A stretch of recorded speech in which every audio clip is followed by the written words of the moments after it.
Alright, hello everyone, welcome back to Let's Play Smite. My name is Basilisk, I'm still your host, so let's get started. In the last episode, we did the arena tutorial and practice match in this episode, and talked about the assassin class. In this episode, we're going to not do a tutorial today, because the tutorial I wanted to do was lagging like hell. Sorry, my nose itches. And I am out of time to record for this episode, so yeah, we are going to talk about the Mage class. So instead, we're going to talk about how to acquire new gods and generally the god page. So now, I mentioned not having the Ultimate God Pack, which means I've actually had to use gods on rotation a lot. Now, there's a few I haven't gotten to try that I really do want to play as, so we're actually going to be buying one of those today for the Assassin class, since of the Assassins I actually own, about the only one I really enjoy playing as is Bastet. So, actually, yeah, I've got enough. Alright, for today we are going to be picking up a new Japanese god. Susanoo, the Summer Storm.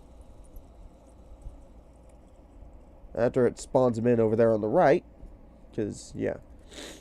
This page, when taken to a god you don't own, will have this down here at the bottom, the unlock button. Also over here, it will show the god's 3D model, which for some reason is not spawning. This always takes forever on some of these gods. I've never understood why. Anyways, we're going to click the unlock button. And we're going to use 200 gems, and we're going to buy Susanoo. Woohoo. That pops up this down here, a little notification. In case, you're really thick. Anyways, there's our new god. Very nice. Now, the God Page tab has a whole bunch of shit. Put the controller down. Sorry, I'm also playing with fidget spinner.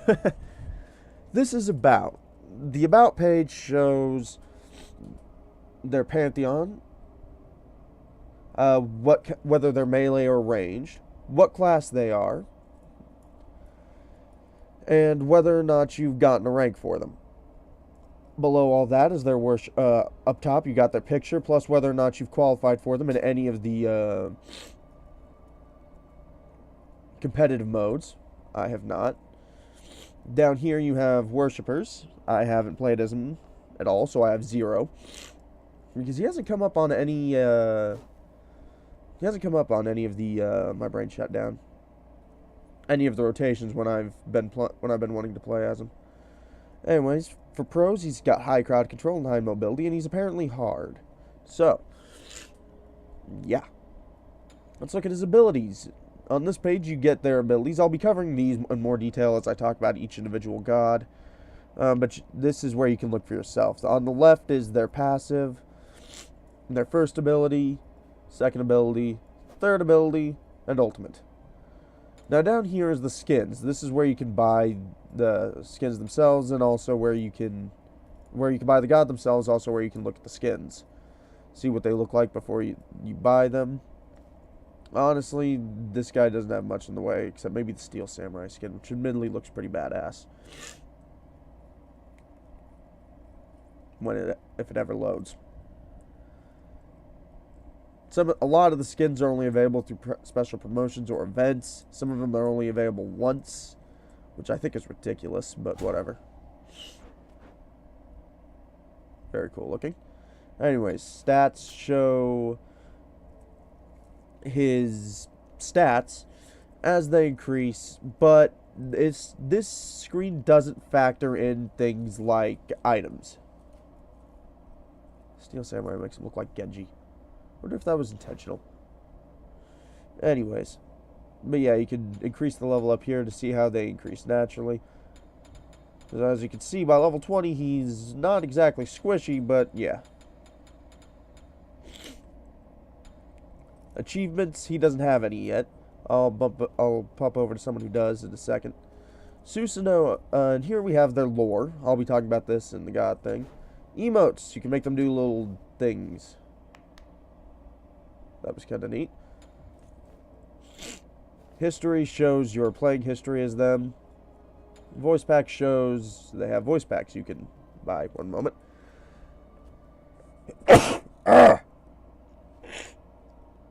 Now down here is the God Builder. The God Builder is where you go to make custom builds. You can buy bug. You can set starter items, all that good stuff. Relics, core items. And as you buy items, you can, let's say I go for a crit chance offensive item, and we go for Deathbringer. This is not going, I have no idea if this is going to be in my final build form, but you can do that to add it to your options here for using the custom thing in game. And then you can click the build button here, and that adds it to his build, showing what bonuses it gives your stats. Over here, I'm going to get rid of it. Over here on abilities, this is where you choose, this is where you customize what order you unlock abilities in. This is something else I'll be showing. Item builds and abilities I'll be showing in more specific detail for each god in their thing. But yeah. You can click each one and it shows what you can unlock. Of course we can't unlock Typhoon. Just to show them, Stormkata, Wind Siphon, Jetstream. Hold on, I wanted to check something. Yeah, you can't level up Stormkata twice in a row. Very odd. Get another Stormkata and then add Typhoon and so on and so forth. Anyways. Exit out there to get out the God Builder. Now let's go back to our Gods page. Because I want to look at a character I have the... let's go to Bastet. Here's the achievements. Fucking hell. Okay. If you're going to be that way about it. We'll pop on down to Hunter and I'll grab Neath. What the fuck?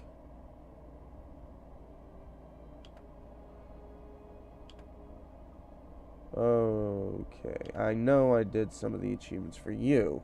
That's odd. I've actually done achievements for some of these gods, but they're not showing up. Oh well. I will cover that more in detail with each god anyways. In the meantime, maybe they just change every month. I don't know. But yeah, that's it for that. I know it's a short episode, but I wasn't able to get the recording I wanted done. So yeah, in the next episode we'll do the Conquest tutorial. But for now, we're going to go talk about mages. See y'all there.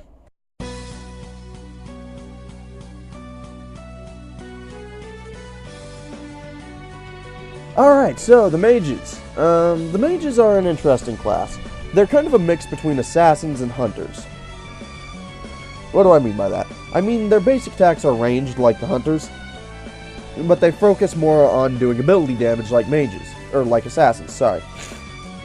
The thing about mages, though, that sets them apart from any other class, is that they tend to have a massive MP pool, which is good because they also tend to have really short cooldowns. To make a point, during when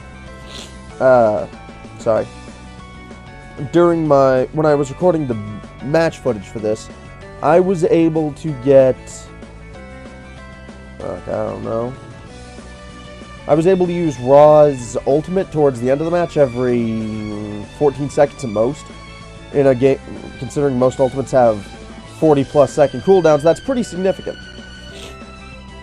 I was able to use his primary ability pretty much every other second. It was kind of ridiculous. But yeah.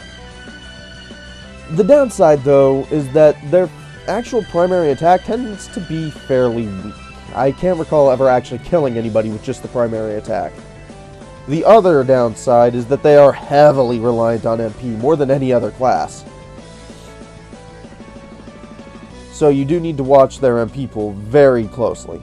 They're also squishy. There are a few mages that are tankier than others, but most of them, they go down in 2 or 3 hits tops. It's Yeah, it's pretty bad. Now, when playing as a mage, just about the most important thing for you to keep an eye on is your positioning. Even with the tankier mages, you don't want to be up front. You want to be behind enemies. They tend to have a lot of their abilities tend to be long range. Another thing to keep an eye on, another thing important about mages, a lot of mages have some kind of support ability. An ability that helps out allies. Healing, crowd control, cleansing, something of that nature. And a lot of them, again, also have crowd control they can put on enemies. And this also means you want to stay close to your, especially for, more so for some mages than others, but you also tend to want to stay close to your allies so you can heal them. In Conquest, sometimes mages can be, sorry, I had a bit of trouble focusing. In Conquest, some of the more powerful mages are solo laners, but at the same time, some of them are also support characters. So you do, when playing something like Conquest or Joust or any of the other modes like that, you want to be very aware of what mage you're playing as, what their abilities are, and whether or not you're a solo laner or you're a support character. It varies depending on the mage. Now, another thing to be aware of when playing as a mage, it's really easy to assume you're going to be it's really easy to assume the mages are going to be a late game heavy hitter, like assassins, or especially hunters. Not always. Some mages are actually really good early game, and I mean really, really good, but they become more even as the game goes on, and then some of them are late game hitters. So again, there are a lot of reasons. The mages are fairly different. They all have some similarities in that they focus on MP and all that, but you really have to be aware of what your mage's strengths are, whether they're early game or late game, whether they're support or more of a solo unit. Sorry, got a bit of a headache. Now, in terms of relics, a lot like assassins, they're all over the place. The one universal for them is Meditation Cloak, as it acts as an emergency MP restore. That's about it. Yeah, so other than that, it depends on what kind of mage you're playing, what items you want. Now, sorry. The one major weakness for mages are enemy units that can silence you, that can keep you from using your abilities. Even an assassin can basic attack for a bit. A mage that's stuck to just their basic attack is screwed, so you might want to so you do want to keep an eye out for enemies who can silence you. Now then, let's move on to some mage fun facts. The starter mage is Ra. Ra is a character I thought I hated. I hardly ever played as him.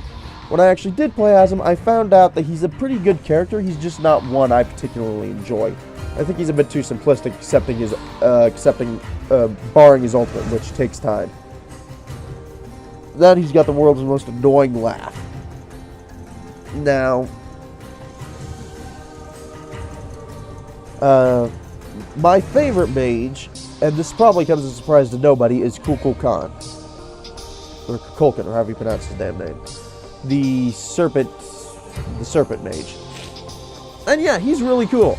I actually really like him. I tend to get a lot of kills at him as him.